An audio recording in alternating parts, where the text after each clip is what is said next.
एकदम व्यस्त नै भएँ। मैले बिहान 4 बजीदेखि बेलुका 11 बजीसम्म चाहिँ अब रजिस्टर पनि लेख्नु पर्यो, मोबाइलमा पोस्ट लेख्नु पनि पर्ने। त्यो गर्दै एकदम 6-7 दिनसम्म मलाई त्यसरी गाह्रो नै भयो। अब एकदम समय एकदम भयो।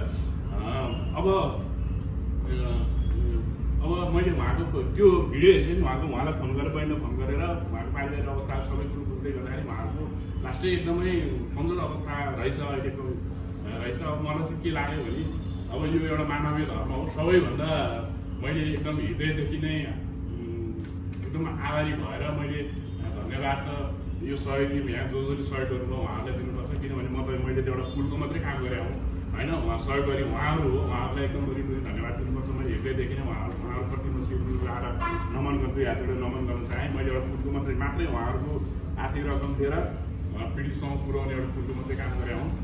यति गर्दै गर्दा अब सहयोगी मनहरूलाई अब यदि धर्म मिल्छ भने यो कर्म गरेर मिल्छ, मलाई चाहिँ त्यस्तो लाग्छ।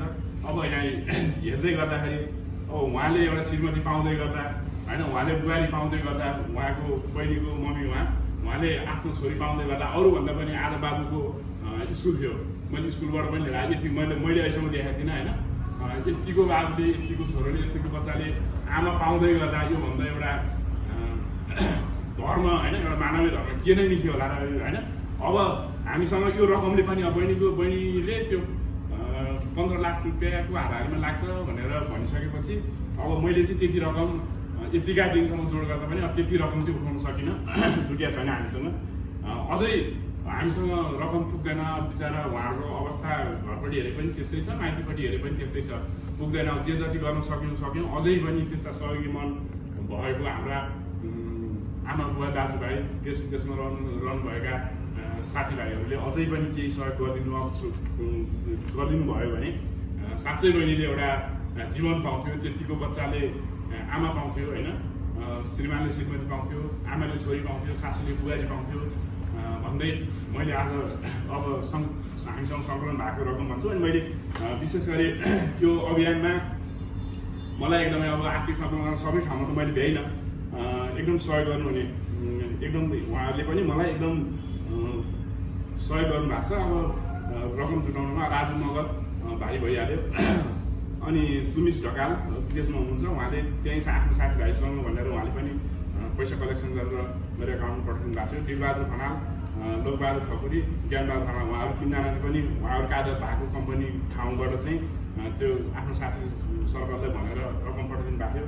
दिपक दाल धादिङ जिल्ला गङ्गाजमुना गाउँपालिका वडा नम्बर 7 बुढाथुममा उहाँको घर, उहाँले पनि आफ्नो चिनेको सर्कलसँग भनेर हामीलाई यो रकम जुटाइदिनमा अहम भूमिका खेलिदिनु भएको छ। रमेश तिमल सिन्हा उहाँ आफैमा कलाकार सञ्चारकर्मी पोखरामा हुनुहुन्छ, उहाँले पनि आफ्नोबाट चाहिँ बलबुदाले भेटेसम्म मलाई सहयोग गरिदिनु भएको छ। आरन थापा भाइ गङ्गाजमुना गाउँपालिका वडा नम्बर 7 बुढाथुमको भाइ हो, उसले पनि उहाँ आफ्नो साथीभाइसँग चाहिँ केही रकम कलेक्सन गरेर पठाइदिनु भएको थियो। यी रकमहरू चाहिँ आज म बहिनीलाई बुझाउँदैछु। यो चाहिँ बैंक स्टेटमेन्ट हो। यो सबैले अब यहाँ हेर्न सक्छ। मैले बहिनीलाई नै यो स्टेटमेन्ट निकालेर थिएँ।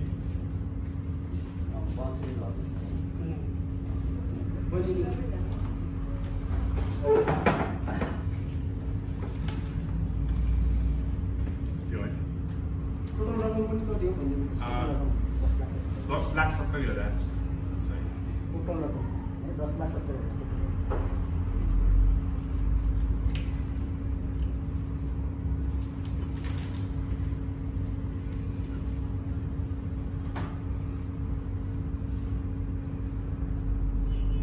बहिनीले नयाँ जीवन पाओस्।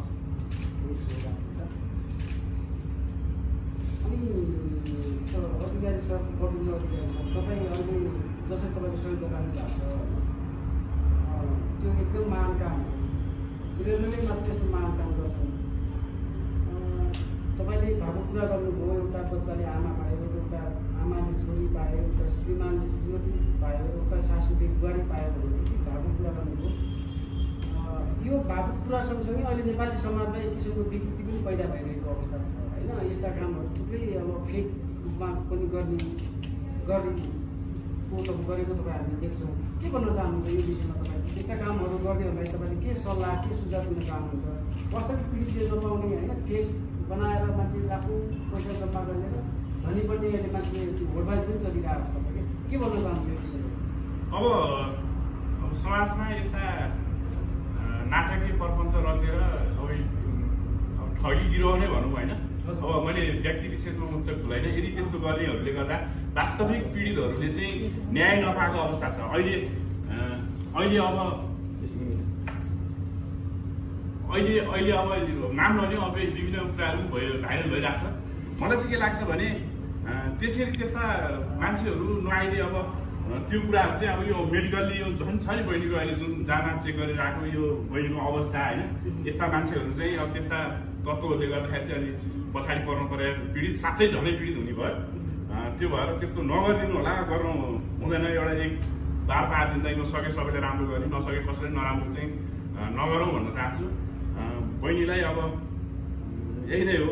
अब हामीले जे जति सक्यौँ गऱ्यौँ। बहिनीको त्यो रुवा त्यो चिचाप त्यो पीडामा चाहिँ एउटा मुस्कान देख्न पाइयोस् भने अझै हामीसँग पैसा पुग्दैन। अब उहाँले आफ्नै सासूले मृगौला दिँदै गर्दा पनि त्यो प्रत्यारोपण खर्च पनि यो पैसाले पुग्दैन। अझै पनि अब त्यस्तो फेक तत्त्वहरू पछि लागेर होइन कि मलाई पनि रकम सङ्कलन गर्दै जाँदाखेरि यस्ता भाइ साथी सर्कलबाट चाहिँ त्यस्तो कुराहरू आएको थियो। तिमीले पहिला मेडिकली यो कागजपत्र राम्रोसँग हेर, राम्रोसँग बुझ है। अहिले माओले हुन्थ्यो अनि मलाई एकदम दुःख थियो कि बहिनी कुराहरू त मैले धेरै पहिलेदेखि सुन्थेँ। 2 वर्ष अगाडिदेखि मृगौला दुईले मृगौला खेल्छ भन्ने कुरो बुझेको थिएँ, जानेको थिएँ। त्यतिखेर म सेवामा थिएँ, म प्रहरीमा जागिर खान्थेँ।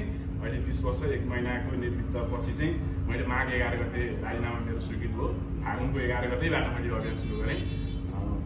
जे भए पनि अब जसले जाँदा जसो गरे पनि आफूले नराम्रो गर्नु हुँदैन। आफ्नो कर्मप्रति चाहिँ एकदम विश्वास गर्नुपर्छ। आफ्नो कर्म चाहिँ पवित्र हुनुपर्छ भन्दै अब एउटा मैले चाहिँ यही नै हो। अब यो बहिनीको मुस्किल यो रुवामा यो आँसुमा चाहिँ थोरै भए पनि मैले हाँसो देखाउन सकौँ कि भनेर हो। अब जिन्दगी अझै यो पैसा अलिकति पुगेको छैन, त्यो अझै केही गरौँ जस्तो रकममा चाहिँ अभाव रहेछ। तपाईँको भिडियो थुप्रैले हेरिरहनु भएको छ, हेर्नुहुन्छ। के भन्न चाहनुहुन्छ देश विदेशमा रहेका नेपाली दाजुभाइहरूले तपाईँले कसरी सहयोग गर्न भन्न चाहनुहुन्छ? देश विदेशमा रहनुहुने नेपाली दाजुभाइहरूले गरिरहनु भएको छ। अझै कतै छुटपुट छ जस्तो लाग्छ मलाई। हाम्रै गाउँघरमा है, फेरि धेरै टाढाबाट पनि सम्झनु लाग्छ नि। हाम्रै त्यही फेरि गाउँघरमा उहाँहरूले अझै पनि अलिकति अभावमा थोरै मात्रै अब हामी धेरै छैन। अब लगभग 15 लाख लाग्छ भन्ने कुरा प्रत्यारोपण खर्च त्यति लाग्छ भन्ने थियो। करिब हामी अब 11 लाखको हाराहारीमा हामी पुगेछौँ। अब 12, 13, 14, 3-4 लाखको कुरा छ। त्यतिमा तपाईँले थोरै पुस गरिदिने गर्दा, थोरै सहयोग गरिदिने गर्दा साँच्चै अघि मैले भने जस्तै उहाँले एउटा श्रीमती पाउनुहुन्थ्यो।